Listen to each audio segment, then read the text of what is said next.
Imagine a game so simple that it convinced hundreds of millions of people to buy billions of dollars worth of fries, burgers, and Coke. Now imagine the whole thing was a lie, because for 12 years, the winners weren't lucky.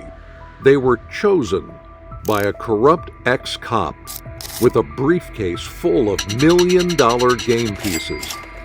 This is the story of how a fraud worth $24 million was hidden inside your Happy Meal, and how McDonald's didn't just survive it, they made money from it.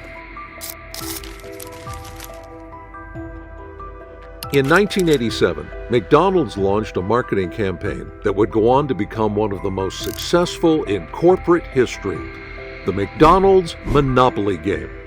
The concept was simple. Buy food, get a peel-off sticker, collect Monopoly properties. Match the right ones, and you win prizes.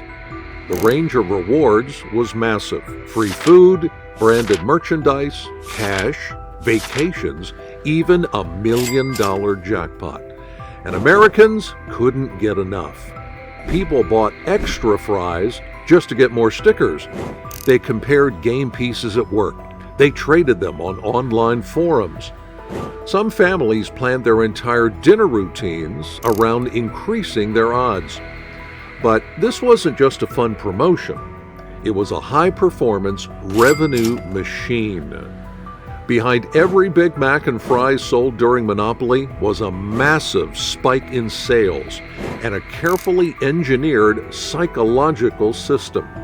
This wasn't about luck. It was about behavior, and it worked flawlessly until one man broke the game.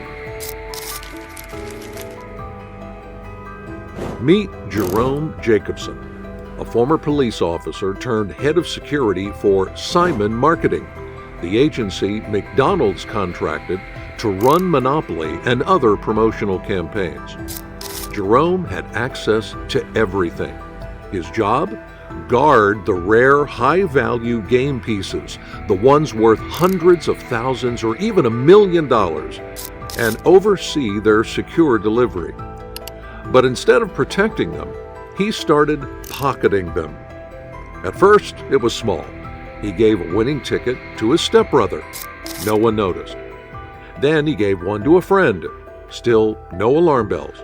So, he got bolder. He developed a scheme. Hand off the winning piece. Coach the person on how to act like they found it by chance. Then take a cut of the prize money, sometimes as much as $50,000 per transaction. Over time, he built an entire black market economy around the stolen tickets. And no one at McDonald's or Simon Marketing suspected a thing.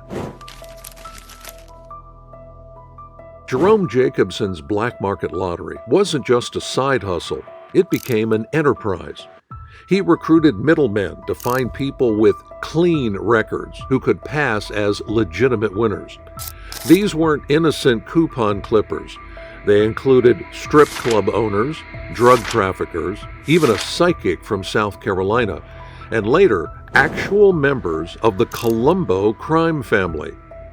To avoid suspicion, fake winners were coached on how to behave when claiming their prize. They were told to lie to McDonald's corporate staff, to say they found the piece on their soda cup or got it at a drive-thru in a random town. Winners were also instructed to travel across state lines to claim their prizes, to avoid patterns of regional clustering that might raise red flags. The scheme expanded fast. Jerome gave out over 50 winning game pieces. He made millions in kickbacks. And he used a rotating cast of winners to keep the fraud hidden for over a decade. To McDonald's and to the public, it all looked like business as usual. But one phone call would change everything. In the year 2000, an anonymous tip came in to the FBI. The McDonald's Monopoly game is rigged. I know who's doing it. The tipster named names: Jerome Jacobson, his associates, fake winners, fraudulent prize claims. It sounded outlandish, so agents dug deeper. What they found shocked them.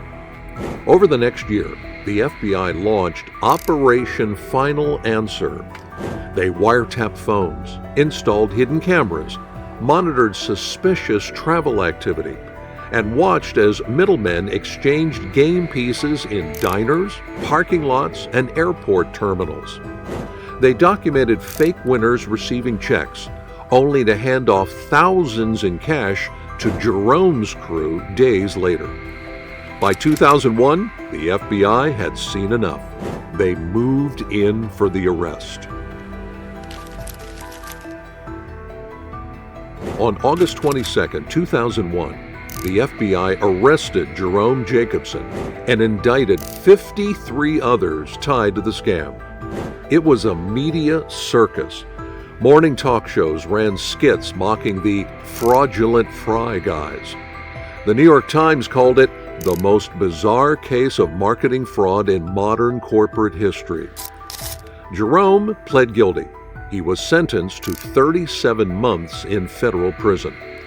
Others received probation, community service, or were forced to repay stolen prize money. Some families went bankrupt. Others saw their reputations destroyed. The story had everything: fast food, fraud, mob connections, and FBI surveillance. But the strangest part? McDonald's didn't take the fall. Despite being the face of the promotion, McDonald's wasn't legally responsible. They hadn't committed the fraud, their marketing agency did. And McDonald's was fast to act.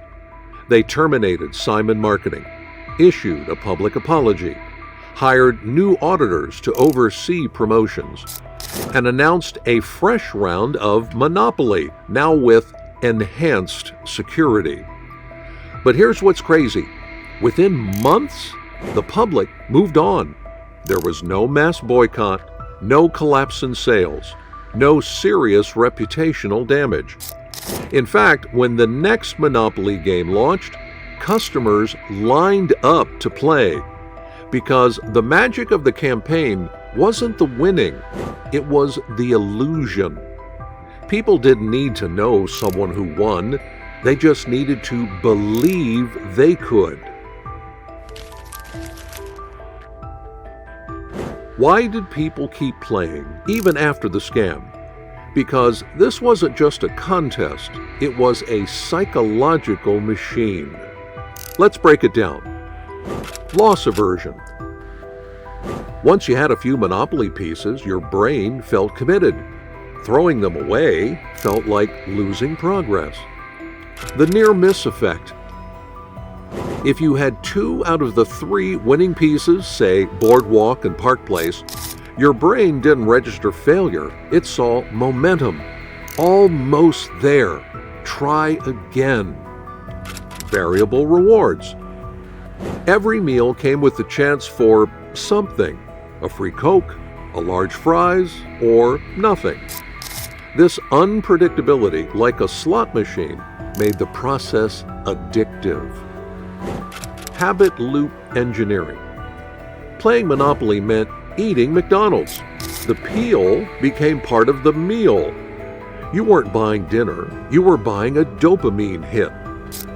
Even after the fraud was exposed, these mechanisms still worked because they weren't broken, they were designed that way. The real genius of Monopoly wasn't the prizes, it was the profit strategy. It increased average transaction size, boosted visit frequency, created customer dependency, and elevated short-term revenue by up to 7% per campaign.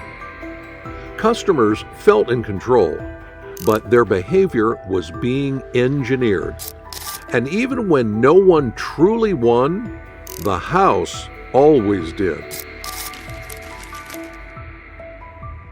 Jerome Jacobson was a criminal, but the real scam was building a system designed to look like a game while using your own psychology against you. It wasn't about fries. It was about fantasy. Because once you believed you were just one piece away, McDonald's didn't need real winners. They already had you. This is hidden economics, the psychology behind the brands you thought you knew.